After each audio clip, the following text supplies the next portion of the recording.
Olá, muito boa tarde! Um setor que amargou notícias ruins e deu um freio nas vendas, agora se prepara para uma retomada. O Paraíba S.A. traz as expectativas do setor automotivo e veja como os empresários estão se preparando para acelerar e enfrentar o ano de 2017. O Paraíba S.A. traz também a importância do artesanato para a economia regional. O setor tem alto potencial de geração de emprego e renda do nosso estado. Seja muito bem-vindo. Começa agora o seu programa de Economia, Mercado, Negócios e Empreendedorismo. O Paraíba S.A. está no ar.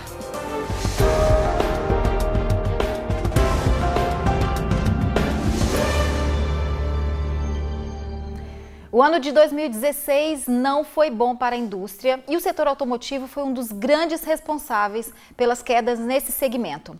O país amargou o desemprego, fechamento de concessionárias e a retração do consumo de veículos. Segundo os especialistas, no entanto, o segmento já se prepara para um ano melhor e espera uma recuperação com crescimento de cerca de 4%. Para falar sobre os reflexos deste mercado automotivo aqui na Paraíba, a gente trouxe para o estúdio do Paraíba S.A. os empresários Elzo Camelo e Zé Carneiro, que também é vice-presidente da FenaBrave. Sejam muito bem-vindos. Obrigado. Agradeço a vocês pela presença aqui com a gente no nosso programa. Já faz tempo que eu quero falar do setor automotivo, que é um setor muito importante para a economia do país, e a gente também vê alguns reflexos interessantes aqui da Paraíba em relação principalmente ao consumo, mas depois a gente vai falar melhor sobre isso. Okay. Seja muito bem-vindo, Zé. Obrigado, André. Obrigado pelo convite. Muito bem-vindo. Muito feliz de estar aqui nessa oportunidade de esclarecer para os seus espectadores como é que foi 2016 e o que é que a gente vai esperar de 2017. Então já vamos começar falando sobre ele. Como é que foi o ano para vocês aí de concessionária? Como é que vocês podem avaliar, fazer essa leitura do ano que passou e também as perspectivas para o próximo ano? Olha, eu diria a você que fazem 2 anos que a gente não tem muito saudade quando o ano acaba, né? Mas 2015 foi ruim 2015 também, 2015 foi ruim, né? Nós temos aí queda sobre queda. É importante a gente entender isso. Hoje as redes, as concessionárias e a Paraíba não é diferente. Nós estamos preparados para um volume o dobro do que a gente está fazendo ou um pouco mais do dobro do que a gente está fazendo. As estruturas estão preparadas para isso, né? Mas infelizmente estamos enfrentando aí esse problema de mercado e a gente tem que se adaptar para essa situação e esperar que com as mudanças econômicas, que começamos bem, né? 2017 agora com a mudança da taxa Selic, a primeira baixa bem significativa, 0,75, já é um indicador que nos anima a esperar que 2017 seja bem melhor. Elzo, seja bem-vindo também, obrigada pela sua presença. Você também percebeu isso lá na Rio Suzuki? Sem sombra de dúvida. A economia de 2015 para 2016, para o nosso setor, foi pior. Tivemos uma queda aí de próximo de 23%. 23 ou 24, né, Zé? 24%. Sabe melhor do que eu, que trabalha muito bem esses dados. Com relação à minha marca em si, não, foi uma coisa atípica. Foi uma coisa que eu tive um crescimento de 2015 para 2016 em função de novos modelos, em função de uma estratégia diferenciada de mercado que nós utilizamos aqui no estado da Paraíba. E para 2017, esperamos ainda melhor, apesar dos números serem, como você bem falou, por volta de 4 a 4,5 é o que se espera de crescimento, eu acho que eu espero até um crescimento até maior da nossa região aqui. Eu tenho um dado interessante aqui que diz o seguinte, que 42% dos entrevistados de uma pesquisa, proprietários de veículos com até 5 anos, eles querem trocar de carro esse ano. Como é que, de repente, o mercado paraibano vê essa oportunidade? Bom, eu queria antes fazer um complemento da informação do Elzo, que é importante, quer dizer o seguinte, o mercado ele não é linear. Então, quando a gente diz que cai 24%, é a média do mercado. Tem gente que cai 50%, infelizmente, mas tem gente que cresce 20%. Então, nós temos marcas que cresceram, seja por estratégia e eficiência local, como o Elzo bem disse o exemplo da Rio, seja por advento nacional do lançamento de um produto muito importante. Enfim, existe, e o mercado é bom por isso, porque uma hora alguém está na frente, alguém está atrás e tem sempre essa disputa, né? Agora, o automóvel, André, para o consumidor brasileiro, ele é o segundo maior bem de desejo de aquisição, só fica atrás da casa própria, né? Foi usado, inclusive, de certa maneira, mediaticamente, tá certo? Em algum momento, para fazer propaganda de uma situação econômica que a gente hoje sabe que ela era fictícia, né? Então, enfim, É importante a gente entender que o mercado servidor, ou seja, o concessionário, a rede de concessionários está preparada para atender este consumidor que quer trocar de carro, né? Outra coisa importante, embora não é exatamente do nosso controle, da nossa aferição, mas o mercado de seminovos ele sofreu menos do que o mercado do novo, indicando que o consumidor que não conseguiu trocar o carro novo, ele trocou o carro seminovo, né?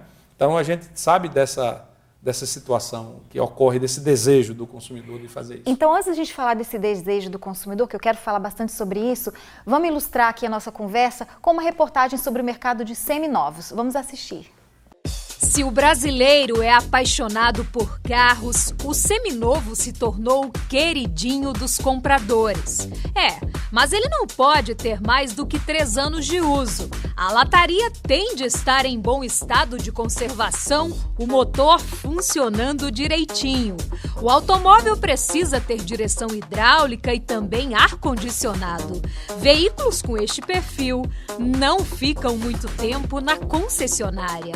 O cliente às vezes prefere levar um carro de um valor mais alto, mesmo sendo usado, do que a procura de um zero que seja um carro mais popular. Nós avaliamos o carro usado do cliente, recebemos em troca o nosso outro usado.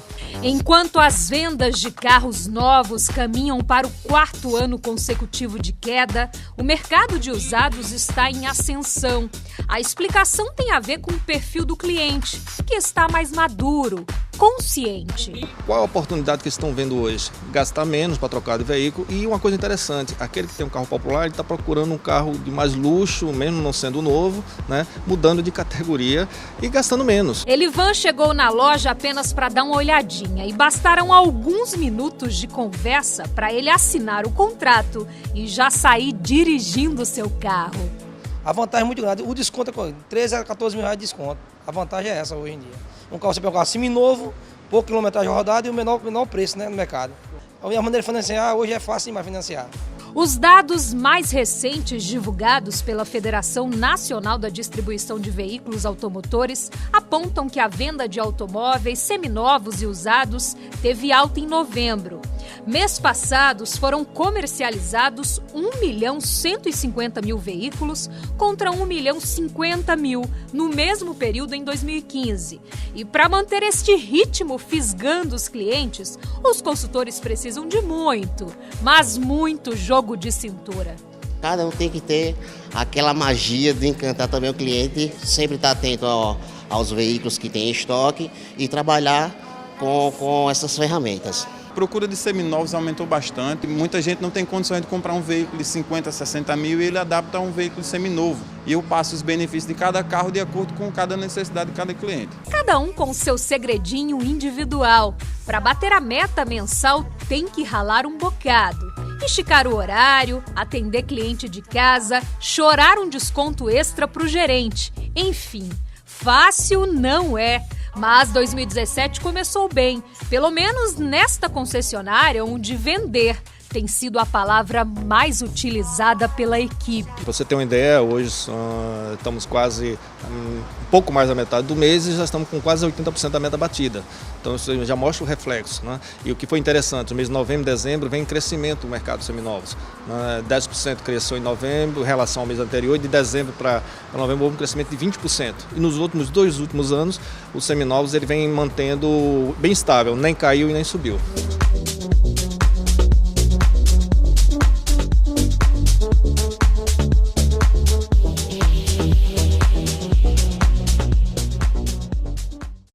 Ótimo, essa foi uma informação importante, Elzo, que a gente estava conversando aqui nos bastidores.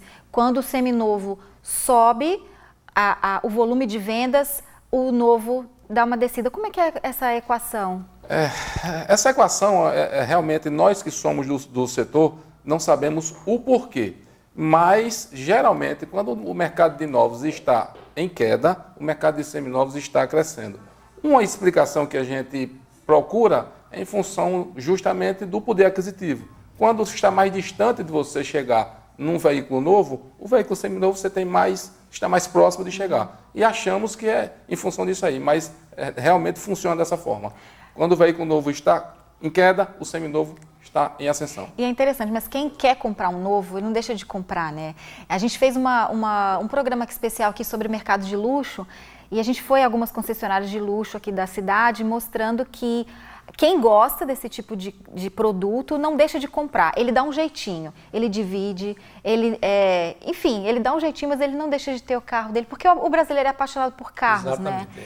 É uma paixão nacional. É uma paixão nacional. E eu queria falar um pouco do consumo paraibano. Tem alguma diferença do consumidor paraibano? Vocês percebem? André, olha só, alguma particularidade? Eu sei que você acompanha a economia da Paraíba e sabe que nós temos uma construção civil muito pujante, né? E eu vou fazer um paralelo da construção civil paraibana com o mercado automotivo paraibano. O mercado automotivo paraibano ele tem investimentos próprios. A grande maioria são empresas da Paraíba, portanto o dinheiro fica na Paraíba, né? Agora no mercado de luxo não é dessa maneira, mas no resto do mercado de automóveis é assim. Então são empresas paraibanas que já investem no mercado há muito tempo e o dinheiro termina retornando e ficando na Paraíba, como é na construção civil. Então o que é que a gente repara sobre o comportamento do consumo? Hoje o consumidor ele explicita muito mais o seu desejo. Então quando ele chega na loja, se ele quer um carro azul, ele vai esperar pelo carro azul, ele não aceita o preto. E ele chega bem informado, tá certo? Né? Ele chega muito bem informado. Na verdade, hoje, ele vai para a loja para finalizar uma expectativa de uma pesquisa, de um conhecimento anterior, prévio, que ele já adquiriu, né? Ele faz uma pesquisa grande na internet, separa 2 ou 3 modelos que ele quer visitar em loco e ele sai em busca só daqueles 2 ou 3 para fazer o fechamento. Então, assim, ele explicita muito bem o seu desejo, a sua vontade, e por isso, talvez, para o mercado de luxo, fique mais fácil essa identificação entre a concessionária e o cliente, porque ele já chega exatamente dizendo o que ele quer, e aí você vai ajustar, fazer essa condição, como você bem disse, que ele vai fazer aquele sacrifício, e a rede também faz sacrifício. É importante dizer que a rede de concessionárias também se esforça para atender aquele desejo do consumidor. Isso ocorre em todas as faixas de preço, né? Agora, o que é que tem afetado o consumo? É justamente o crédito, né? Nós temos aí, estamos passando por um arroxo econômico muito grande. O crédito está mais difícil e ele está mais caro. Zé, nós vamos falar sobre crédito então no segundo bloco. A gente vai para um rápido intervalo e daqui a pouco a gente volta a falar sobre o mercado automotivo. Não sai daí, daqui a pouquinho a gente volta.